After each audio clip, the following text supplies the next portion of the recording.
we don't dishonor the trauma and the horrific things that are happening by also celebrating. So it's holding lament and celebration both, because that's life. Mm-hmm.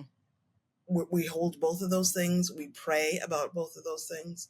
And we look for where's God moving? Where is there signs of hope?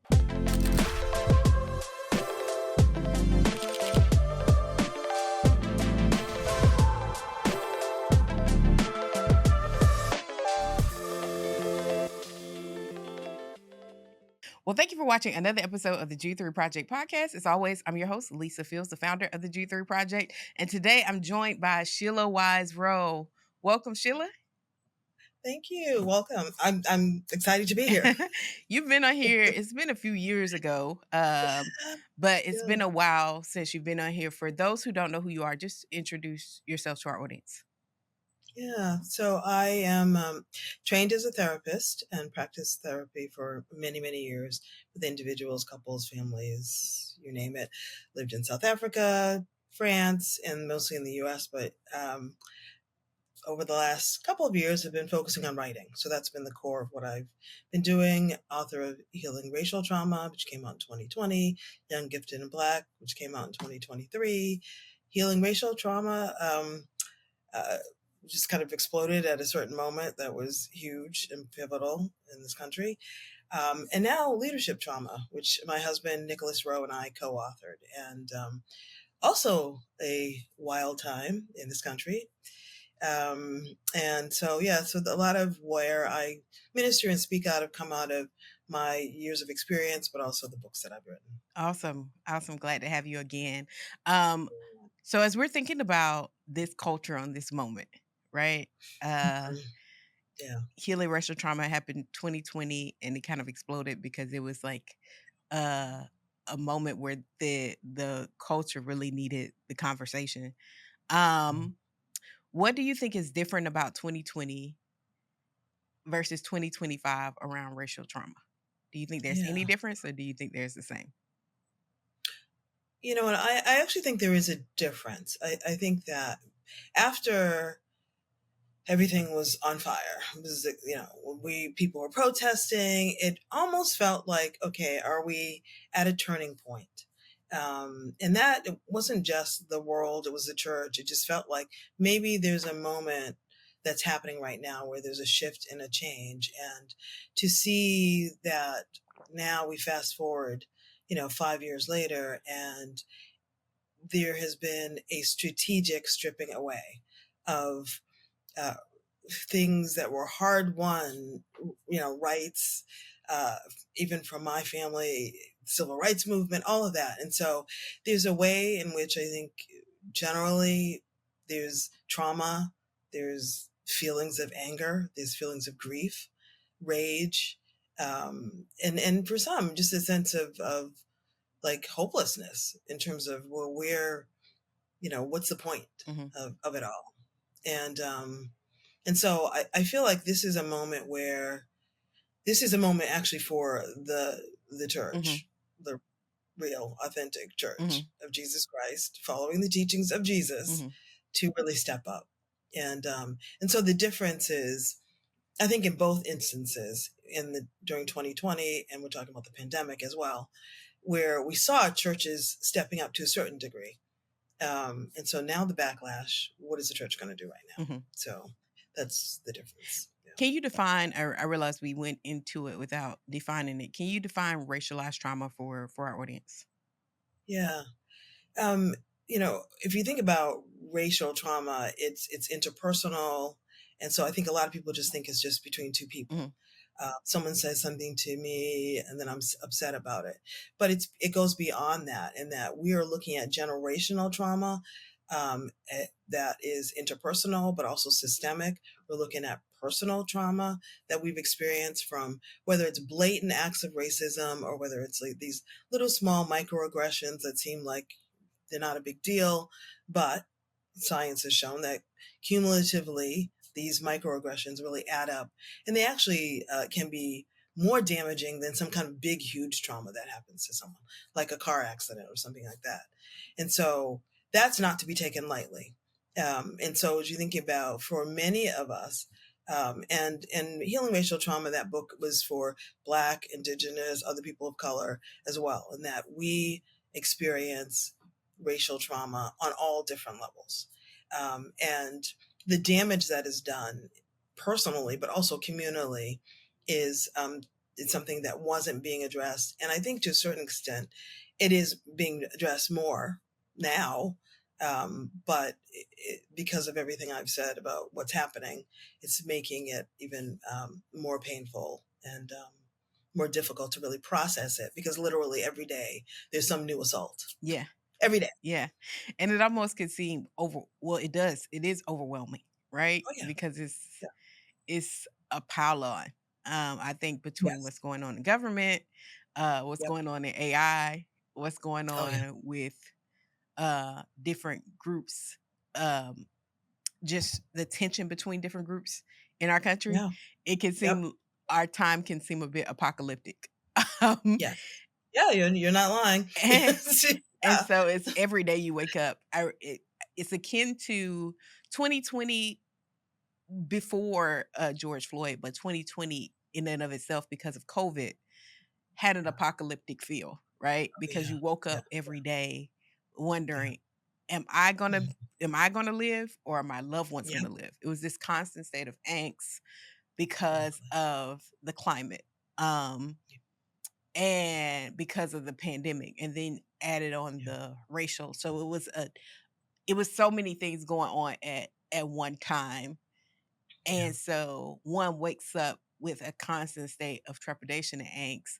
And then you move from one series of crisis where you feel like you could catch your breath to another series of crisis Yeah. in 2020, where people are still trying to catch their breath from what happened in Yeah. 2020, now in 2025, trying to catch their breath Yeah. um, even now.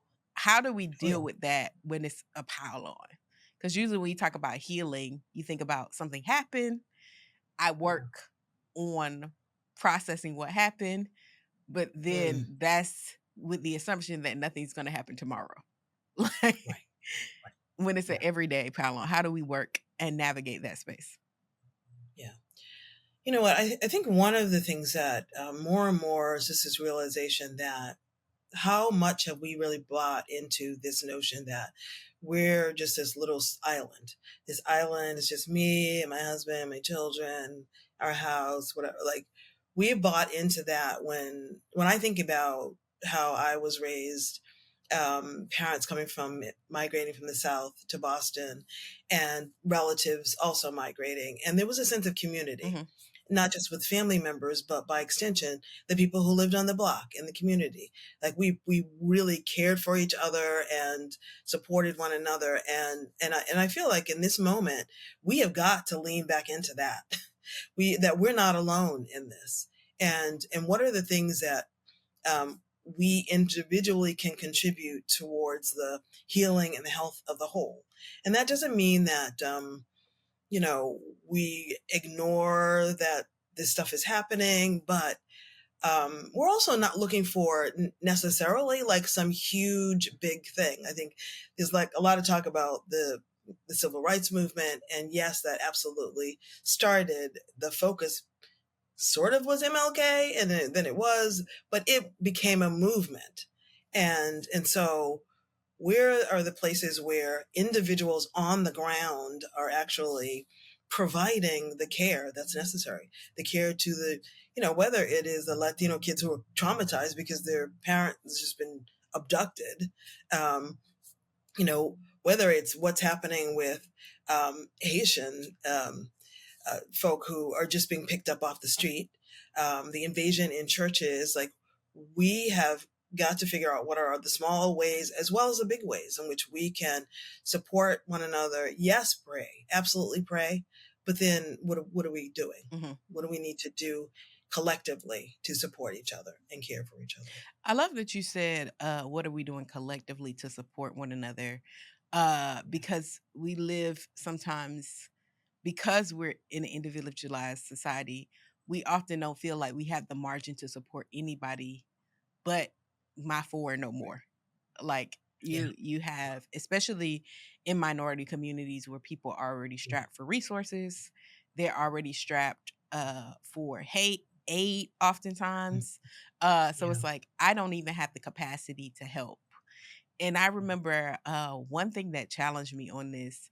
I talk about it in my book, but Mother Teresa, when she was in uh one of the places she was in, it escapes me right now, but Mhm. Calcutta. She was in Calcutta, Mhm. and she was told that this family hadn't eaten in a long time, and there was a woman, a single mother. She took some rice to her, and the woman had like 4 or 5 children, right? And as soon as she got Mhm. the rice from Mother Teresa, they hadn't eaten in several days. She split the rice in half and then left. Mhm. And Mother Teresa and the her assistant were like, I don't even know where she went. When she came back, she said, Mhm. they asked her where did she go, and she said they were hungry too. And Yeah. Mother Teresa said, I wasn't surprised that she went. I was surprised that she even knew, because Mm. in her own suffering, she saw her Yeah. neighbor. And Exactly. that is Exactly. like what we're pushing up against. We live in individualized like pockets, and Mhm. we're like, I don't have the capacity to help. Right. Right. But I was challenged by that. Can you Yeah. speak to that kind of idea? Yeah. You know what? We spent 10 years in South Africa. And so from 2004 until 2016, and we lived there. We lived in Johannesburg.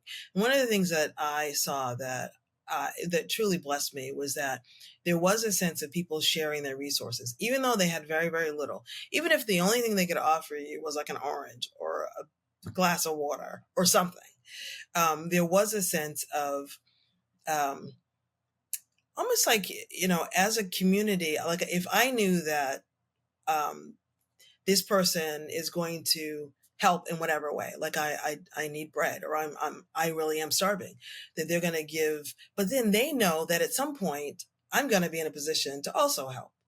And so in that way, it wasn't a sense of loss. And I think about, for me, my grandparents lived on a farm in Virginia, and what I saw literally were people, and some of them were guys who rode the rails, and they would come to the house, and my grandmother would fix a plate and she would feed them, and then a neighbor would ask for something and, you know, didn't have sugar or whatever. And so there was an intentionality about that, like whatever small contribution you can make, and in some instances with single moms, it's like, can you watch my kid for, an hour while I run to the supermarket?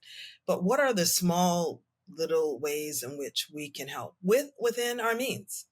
And it may not be a whole lot, and it may not be just money, but I think that there are ways in which we all can contribute in some ways, where we're then forming this sense of community, and it's not just we're kind of out there. And I feel like that's part of the issue of what's going on right now, is this stripping away of memory, or attempts at stripping away memory and history. But the thing is, we've got to remember where we came from. Hmm. Like, I know where I came from, and I know what my grandparents instilled in me. I know what my parents instilled in me, my mom, particularly, that is just baked in. And my hope, and I believe it's true, it's baked into my children. Hmm. And I think we need to remember, how we actually we were a community. We were a village that supported one another. Yeah. I love the communal aspect. I think what gets in the way of community is fear. Yeah. Yeah. How does Yeah. hmm Scarcity mindset. yeah, Yeah. it's the fear of scarcity, but also the fear of, if I'm in community, someone's going to tell my business. Like if I'm in community, someone's going to hurt me, because people Yeah. have been hurt Mm-hmm. by Yeah. not even stepping out from the world hurt. They've had their own family traumas. And so Absolutely. it's made them more isolated and insular. Yeah. How do we overcome that hurdle? Because often, for many, it's not even the community within, is not even about the what's going on in society. It's what happened in family history, Yeah. that makes community very difficult. Yeah. One thing that kind of pain from your upbringing is a lot of what, it's. we go there with healing racial trauma, young, gifted, and Black, and definitely with leadership trauma, and looking at kind of early formation and how that really affects, like, what do we think about God? What do we think about ourselves? What do we feel about other people? Were we actually nurtured? Did we get the support we needed? And if we didn't, you're absolutely right. Then there is absolutely a level of fear entering back in. And so, and in those instances, obviously there's a need for getting some safe enough spaces to actually begin to process and unpack what's happened to us. But at the same time, it's looking for, praying that God would identify where is the community. Mm-hmm. And the community can just be a smaller group of people. It may be that it's in a big context of a church, but we can ask for the Lord for that, and just be attuned to where the Holy Spirit might be shedding light and saying, this is the way, walking in it. Like, this is where your help and your community can be found. And so I'm not one to just say, well, you just need to just deal with your family. Ultimately, we can pray for our family. We can try to work through healing with our families, but sometimes, in some instances, it doesn't happen, and in some instances it's not even safe. Mm-hmm. Yeah, I think that's helpful. When you say safe space, Yeah. people throw out the word safe space, and oftentimes they fully don't know how to define it. How should we think about what is a space that's safe for us? Because even in relationships where people love and care for us, because we have traumas, we that we could still be triggered in spaces that, with people that are actually safe, but because we have so many traumas, we are triggered easily, and we retreat from places that are God-given places for us. So what Yeah. makes a place safe? First off, I no longer I don't use the term safe. Okay. I use safe enough. Because you're right. There's no place is 100% safe. No place. Um, the issue around how do you identify safe enough space, I believe that we have discernment, the Holy Spirit within us to discern what those places are. But even if we can't, the thing is to really tap into some people that whether it's in one individual that you trust, to be able to open up about your bad experiences within communities and supposedly safe enough spaces, and and identifying, like, what are some things that may give you a hint that this is not a safe enough space. And some of those things are, if you're concerned about, as you said, people telling your business or whatever, then thinking about what is it that you're seeing already in this space in terms of how people engage with one another. Often that's a clue that, okay, I need to think about this, whether this is safe enough for me to share. And you also, in taking a wait and kind of see posture, like slowly entering in versus you jumping in. We see on social media people just opening up and just exposing everything, and not really being ready for the backlash of it. But when you're entering in slowly, your eyes are open, and you're looking at, how are people interacting with each other? How are they interacting with me? Is this really a safe enough space or not? Mm-hmm. And so it's really being more attentive, not what you hope it would be, but what actually is it? Because I think sometimes that's the issue, is that we have hopes about things, either on either end, or fears. So we hope it's going to be a great safe space, or we fear that it's not going to be. And so then we just make decisions based on our own understanding. As scripture says, in all of our ways, acknowledge him, and, he'll direct our paths. Mm-hmm. And so that's important. That's helpful. When we, on the flip side, how do we know we're ready for a safe space? And I say that because we live in a culture with Gen Z, millennials, Mm-hmm. where I hear people complain about this all the time. They'll have friends, and then they'll find out traumatic stuff about their friends from their social media posts. So Yeah. it's like, Yeah. you have community. You didn't tell your community this, but they Yeah. find out you had like some kind of traumatic experience from social. Yeah. So it's like, Yeah. what is that in our culture that has people that have proven they love them, but would rather Yeah. communicate to strangers their Yeah. trauma? So in the Yeah. reverse, what does it mean to be ready for a safe space Yeah. versus wanting, I don't know if it's more attention driven, Yeah. Mhm. because I don't know if it's always about um a- attention. I think a lot of times it has to do with attention, but I think it could be more to that. Yeah. Yeah. I agree with you. I think a lot of it is about attention. You know, intimacy is and vulnerability is it's scary. Hmm.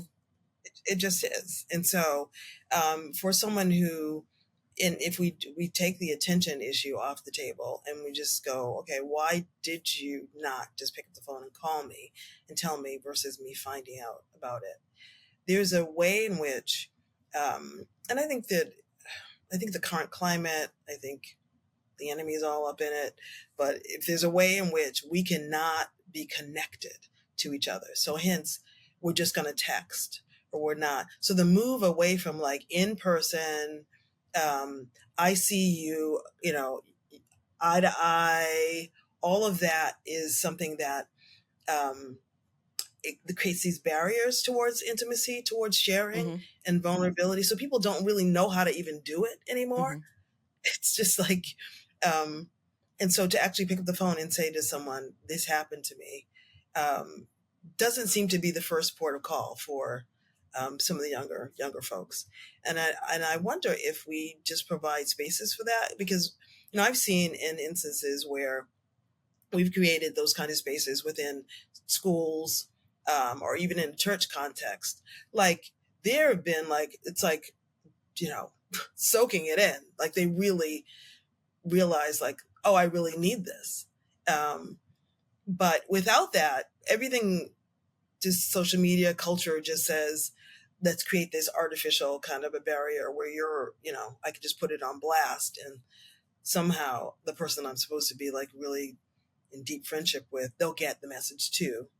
Um, because, doing it and actually crying with someone who cares about you and loves you is scary. Hmm. We're going back to the whole formation thing. Will they let me down? Will they think it's stupid? What will their response be? But the risk is worth it. It really Hmm. is. No. And so it's teaching them that it's worth it. Hmm. No, that's helpful. When we are in this space of healing, there's a tension in particular in our community of justice and forgiveness, Yeah, right? Some people see forgiveness as weak. Uh, yeah, the Bible communicates that forgiveness is necessary for healing. yeah. Not explicitly saying that, but it's an overarching theme that to be healed, forgiveness has to Mm, take place. But because forgiveness has been weaponized right. in a lot of places, Yeah, forgiveness is used to avoid accountability absolutely. Yes. versus actually being a part of the accountability. Yeah. How can we help people wade those waters? Because there's a tendency for people to reject forgiveness because it's been weaponized.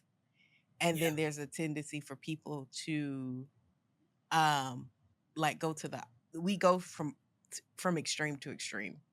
Hmm. How do we live in that tension of forgiveness and justice? Yeah. You know what? In terms of forgiveness, the initial conversation is between us and the Lord, Hmm.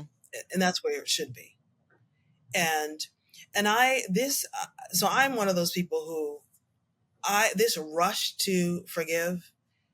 I wonder about Hmm. that. And I know that forgiveness can be just an act of obedience. That Lord, you say to forgive, so I'm going to forgive. But you know what? Like God loves us. He collects our tears as in a bottle. Like our grief, our pain, the hurt, the harm, all of that deeply, deeply, deeply troubles him, Hmm. even beyond deeply. And so if we take that into account, um, what is the rush? Unless the Lord is saying, I want you to go ahead and do this. At the same time, the Lord wants to deal with our pain.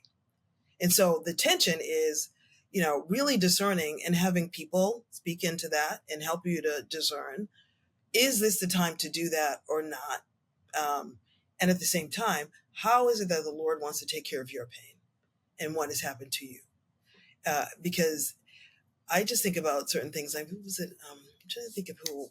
It was one of the police killings, and um, Amber Geiger and oh gosh, why am I miss the guy's name?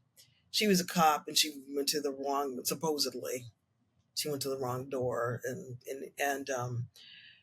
there was an immediate response. The brother forgave. He just, like, literally, like, almost the next day, he just forgave her and said, "Oh." And I really feel bad that I'm dropping his name right now, but um, the mother though was like, "No, I'm not ready." And people went after that. Like, that the mother did. The son was the amazing one. The weaponizing you talked about, um, and but the mom, it was like, can you give space for this mom to just grieve, um, to let her grieve? And I think about Jesus giving space to people to grieve, Mary and Martha. Mm-hmm. Like, it wasn't like, well, you just need to get over it, and but um, yeah, giving space for that, Mm-hmm.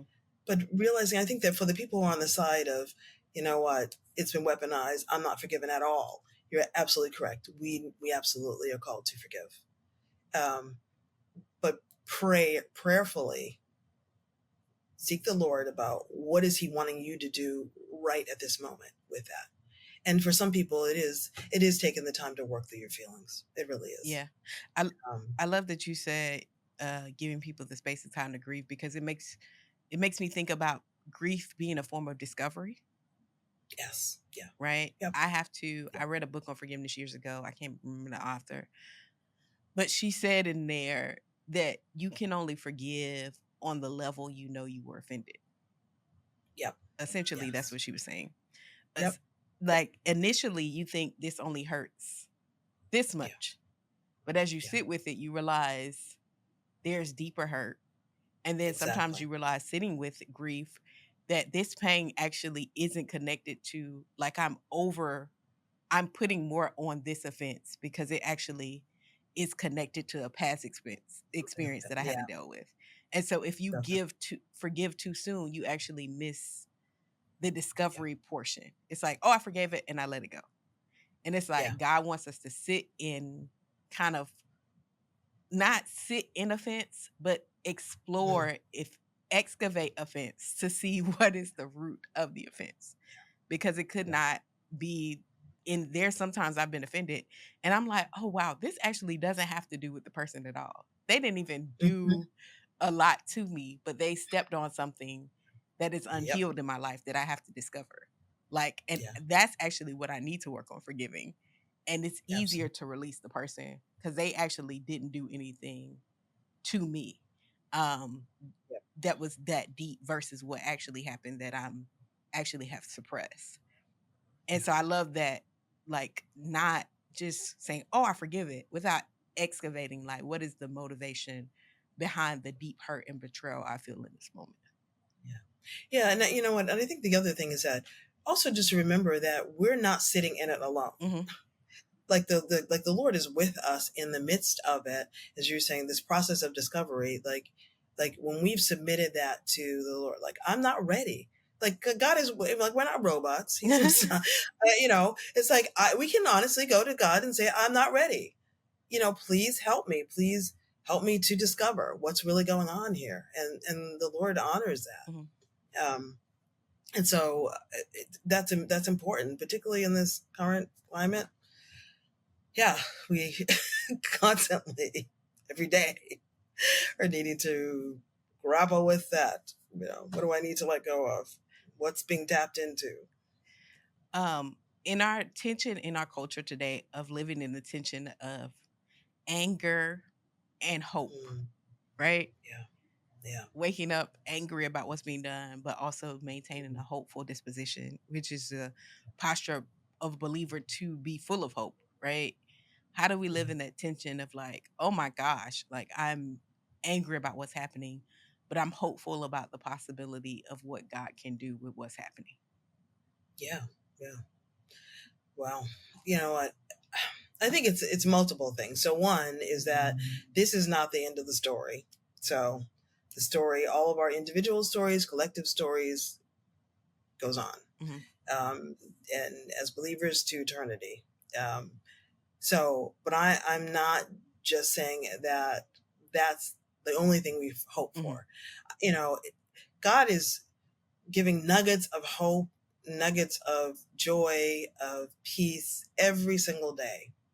And if we're attentive enough, and it's about being intentional and attentive, we begin to see that, and those are like little seeds of hope that pop up, where God is like showing us, like, you know what, I haven't abandoned post, I haven't, stepped off the Mm-hmm. throne, like I'm still at work.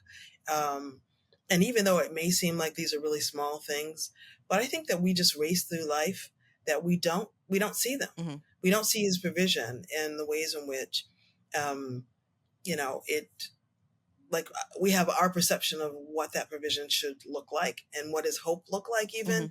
And when God is saying, you know what, here's a bit of hope, and it's a conversation while you're grabbing coffee. Mm-hmm.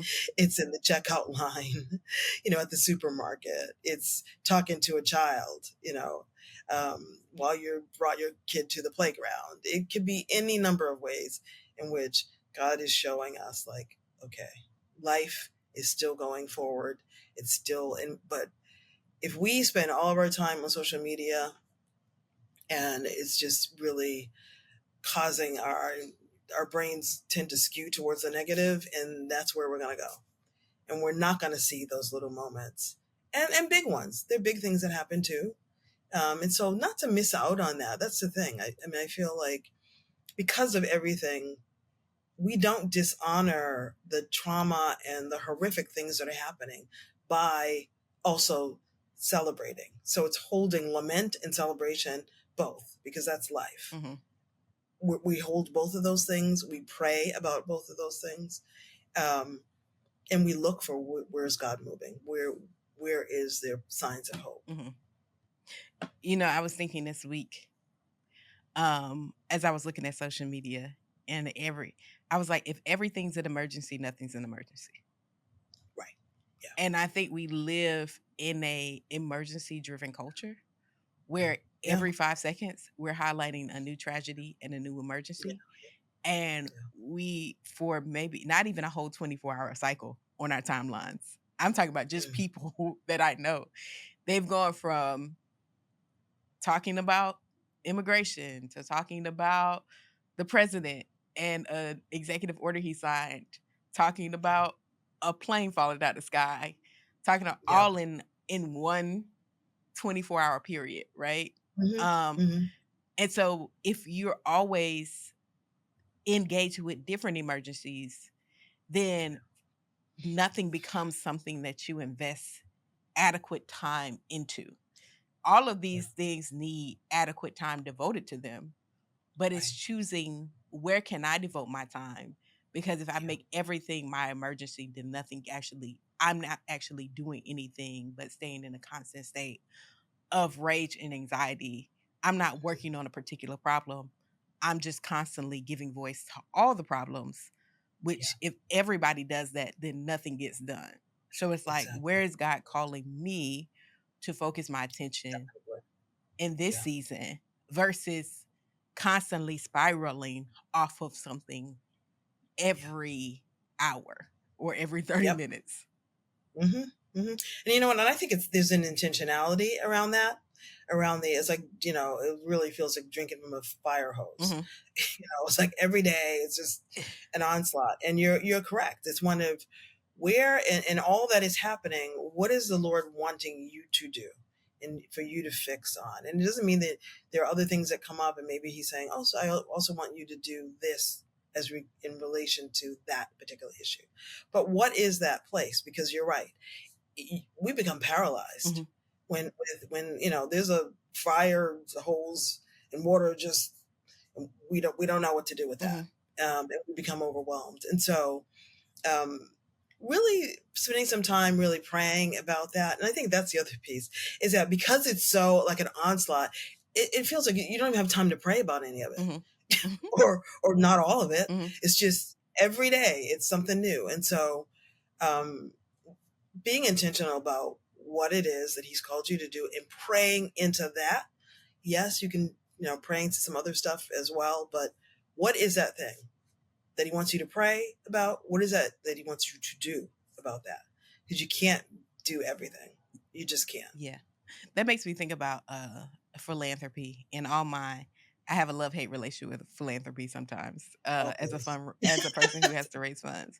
But one Oh, thing, when yeah. you get to different funders and people who have this wealth, they have to pick a focus, Yeah. right? Yeah, they do. And they Yep. and then you said, man, your focus, I feel like, but you have the capacity to help me. But it's like, if I help you, then I have to help all these other people, because it's not just you that are outside of my focus. So I have to pick a Exactly. focus in which to help, because while it feels like to you I have unlimited resources, I do have a limitation where I cannot help everyone. And Absolutely. so Yeah.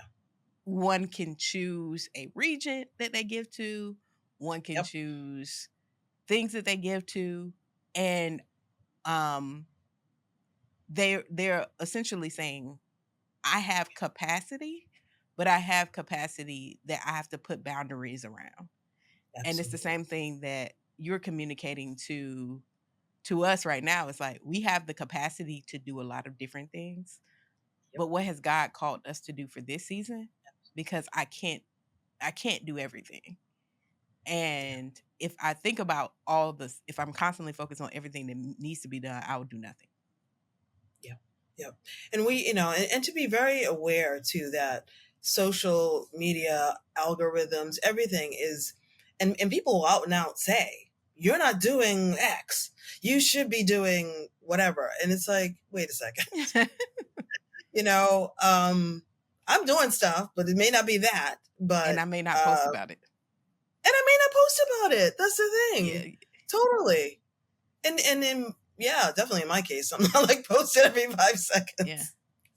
But yeah, so we have to just be careful that we are the lane that the Lord has carved out for us, that we're walking that lane. If the Lord wants to add something, great. Take something away, move it, shift it. We're ultimately, that's who we're listening to, or we should be listening to, Yeah. and not swayed by the pressures of social media that we're not doing enough about X. Um, and I'm all for people highlighting that there's X happening. Hmm. Um, but as an individual, we've got to discern: am I supposed to be? Yeah. Am I supposed to be doing something? And what? What am I supposed to be doing? Yeah. And not get deceived that if one doesn't make an announcement about it, they're not doing anything.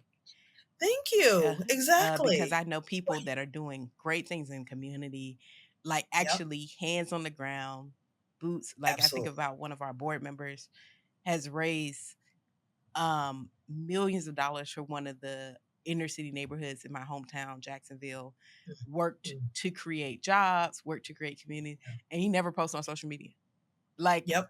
but you would not know what he's doing unless Exactly. you knew him. And he doesn't have time to like document all of the things that he's doing. And I know people that's Right. doing that same thing politically and in the court Hmm. system. They just don't have the Yep. time to also be a social media influencer. And it's not even Yep. wise for them to be a social media influencer, because they have to have conversations with people that maybe online would see them as a op, as the as the young generation says. They have Yep. to, they cannot get stuff done without talking to people that we block online, right? Yep. Yep. Because they don't, just the government is not set up like that. Maybe the opposing party has the most power in the city, so they, unless they want to do nothing Yeah. until these people are out of office, they have to work with Yeah. people. And so it's not Yep. wise for them to rant online, because they actually have Mhm. to work with them Monday through Friday. And so Right. it is it is like retraining our minds to think about what advocacy really is and how it looks on different Yes. levels. And that doesn't mean one person can't be online shouting, but to not demonize when that's not somebody else's Exactly. space. Exactly. And I think that, whether, and we talked about the whole community and the little things that people can do, but in a place of crises, when we were in South Africa, there was xenophobic attacks that kind of happened in the middle of it. So there were lots of folks who came from other parts of Africa, and um, there were rumors that it started, and literally they were burning down people's houses and shacks, etc. And at that point, that we really felt like the Lord said, "Okay, you have capacity." And so we actually had people stay with us. And that was it was a scary time because we were foreigners as well. But it's, those are the things that are unnoticed. Like, we didn't put it on blast, even put it in the newsletters. We didn't do any of that. It was simply a moment where the Lord was saying, I want you to do something. And so even, we've seen here where some churches have decided that, what, we're going to be sanctuary. Mm. We're going to have, if we need to have people come stay here while, particularly people who are members of the community or of the church, and if they need to sleep in the basement or whatever, we're going to do that. And so what are the small, so these are quiet things. Nobody's like putting this on social media, as you said, but this is happening everywhere. And I think, and maybe we need to do more in terms of really highlighting that reality that there are little things that are happening every day in every single community, as well as big things. And so, what's the little thing? Just what's the little thing? So, to your audience, what's the little thing that you just, I mean, if the Lord is calling you to address the issues with what's happening in the Haitian community or the Latino community or what's happening in the Black community, what's a little thing?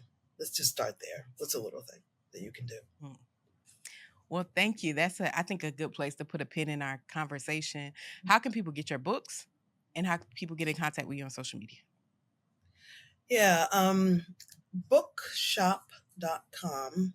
I think I got it right. I'm trying to stay away from Amazon, but anyways, IVP has all of the Okay. books.